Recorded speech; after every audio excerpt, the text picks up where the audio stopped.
जय हिंद दोस्तों। आज की क्लास के अंदर हम लोग शेड्यूल्स को समझने वाले हैं। टोटल 12 शेड्यूल्स हमारे पास है। ओरिजिनल कॉन्स्टिट्यूशन के अंदर 8 अनुसूचियां थी, बाद में 4 और जुड़ी है, तो आज के टाइम पे 12 अनुसूचियां हो गई है। शेड्यूल्स बेसिकली कॉन्स्टिट्यूशन का वो हिस्सा है जो कॉन्स्टिट्यूशन को और ज्यादा बड़ा होने से बचाने के लिए बनाया गया था। देखो, कॉन्स्टिट्यूशन के कुछ ऐसे एक्स्ट्रा मैटर्स थे जिनको हम पार्ट्स के अंदर, जिनको हम आर्टिकल के अंदर एड ऑन नहीं कर सकते थे, उसके लिए हमने क्या बनाई है, अनुसूचियां। जो फर्स्ट शेड्यूल है, उस फर्स्ट शेड्यूल में मेंशन किया गया स्टेट और यूनियन टेरिटरी के नेम, जो अपने स्टेट्स है उनका नाम और यूनियन टेरिटरी के नेम जो है वो फर्स्ट शेड्यूल में मिलेंगे। सेकंड शेड्यूल के अंदर सैलरी लिखी हुई है, जो हमारे president, governor, Rajya Sabha chairman, deputy chairman, ये सब जो होते हैं, इनकी जो salary consolidated fund of India और कंसोलिडेटेड फंड ऑफ स्टेट से जो दी जाती है, वो सेकंड शेड्यूल में मिली हुई है। थर्ड शेड्यूल बेसिकली ओथ की बात करता है, शपथ की बात करता है, लेकिन इसमें ध्यान देने वाली बात यह है कि कौन किसको ओथ कराता है ये नहीं लिखा हुआ है। इसमें जो शपथ पत्र ये लोग पढ़ते हैं उसके बारे में लिखा हुआ है। जैसे हमारे मिनिस्टर जो है वो दो चीजों की शपथ लेते हैं, एक तो शपथ होती है उनकी नॉर्मल शपथ, एक होती है गोपनीयता की शपथ, सीक्रेसी की ओथ जो होती है। इसके अंदर तीन जो पर्सन है, तीन जो बेयरिंग ऑफिसर है, उनकी शपथ के बारे में नहीं लिखा हुआ। फर्स्ट है प्रेसिडेंट, उनका मेंशन किया गया आर्टिकल 60 के अंदर। सेकंड है vice president, that is mention article 69, and third है गवर्नर, उनकी जो ओथ है वो आर्टिकल 159 के अंदर लिखी हुई है। फोर्थ शेड्यूल में ये लिखा हुआ है कि हमारे जितने भी राज्य है उनमें राज्यसभा की कितनी सीटें होगी वो आपको मेंशन किया मिलेगा, जिसके अंदर फोर्थ शेड्यूल के अंदर। फिफ्थ शेड्यूल के अंदर जो ट्राइबल रीजन्स है, शेड्यूल कास्ट, शेड्यूल ट्राइब्स के जो रीजन्स है, वो 10 स्टेट इंडिया के अंदर आते हैं, उनका जो एडमिनिस्ट्रेशन है, एडमिनिस्ट्रेशन के बारे में आपको फिफ्थ शेड्यूल में मिलेगा। वहीं दूसरी तरफ अगर मैं सिक्स शेड्यूल की बात करूं तो सिक्स शेड्यूल के अंदर बेसिकली असम, मेघालय, मिजोरम, त्रिपुरा, ये 4 स्टेट का जो ट्राइबल रीजन है उनका जो एडमिनिस्ट्रेशन है वो आपको मिलेगा सिक्स शेड्यूल के अंदर। वहीं सेवन शेड्यूल की अगर हम लोग बात करते हैं तो जो बंटवारा किया गया है शक्तियों का, वो 3 प्रकार से किया गया है: union list, state list and concurrent list. Union list ये वो लिस्ट होती है जिसके ऊपर लॉ बनाने का काम फंडामेंटल तौर पे दिखाई देगा किसके पास होता है, यूनियन गवर्नमेंट के पास होता है। स्टेट लिस्ट में स्टेट गवर्नमेंट लॉ बनाती है, कंकरेंट लिस्ट में दोनों लॉ बना सकती है, लेकिन अगर दोनों के बीच में कुछ डिस्प्यूट हो गया तो प्रिवेल करेगा किसका, यूनियन का लॉ। एक होता है residuary power. Residuary power constitution के अंदर किसको दी गई है, बेसिकली ये पावर दी गई है यूनियन गवर्नमेंट के पास है। और 8th शेड्यूल के अंदर हम लोग बात करें तो 8th शेड्यूल के अंदर हमारी 22 लैंग्वेजेस लिखी हुई है। ओरिजिनल कॉन्स्टिट्यूशन के अंदर 14 लैंग्वेजेस थी, बाद में 8 और जुड़ गई है। 21st लैंग्वेज जो कि सिंधी ऐड हुई थी 1967 के अंदर 21st अमेंडमेंट के थ्रू।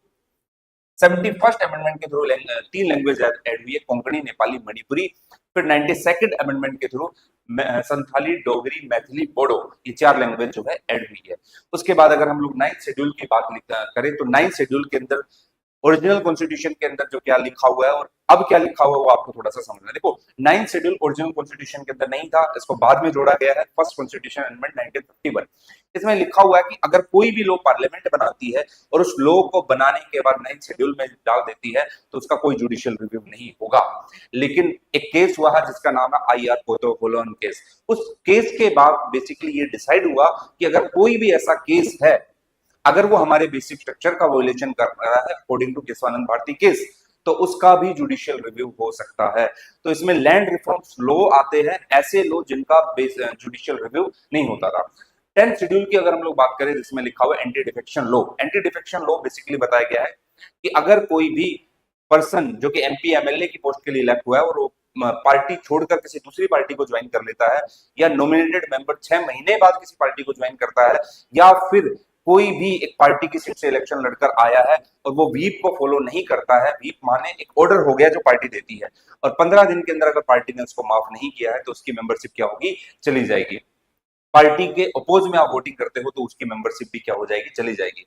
ऐसे मेंबर का भी जिक्र किया गया जो इंडिपेंडेंट है। इंडिपेंडेंट मेंबर भी अगर कोई पार्टी ज्वाइन करते हैं तो उनकी मेंबरशिप भी क्या होगी, चली जाएगी। और इस केस के अंदर भी क्या कहा गया है, इसके अंदर भी बताया गया है कि आप डिसीजन कौन लेगा इसके अंदर एंटी डिफेक्शन का, लोकसभा के केस में लोकसभा स्पीकर, राज्यसभा के केस में राज्यसभा चेयरमैन, और दूसरा अगर आपको विधानसभा दिखाई देगा तो विधानसभा का स्पीकर, विधान परिषद है तो उसका अध्यक्ष होगा।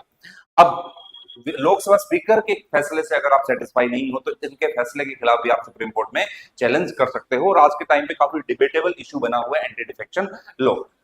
11th शेड्यूल आपको बेसिकली पंचायती राज इंस्टीट्यूट से रिलेटेड दिखाई देगा, जो कि 73rd कॉन्स्टिट्यूशन अमेंडमेंट 1992 के थ्रू जोड़ा गया। अच्छा, 10th शेड्यूल को जोड़ा गया था 52nd कॉन्स्टिट्यूशन अमेंडमेंट 1985।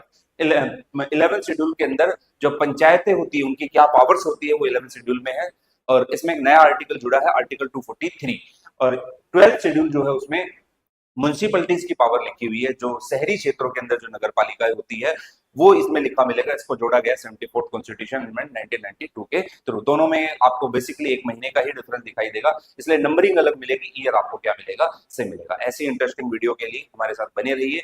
एक अगली क्लास के अंदर एक नए टॉपिक के साथ हम लोग स्टार्ट करेंगे। धन्यवाद दोस्तों, जय हिंद।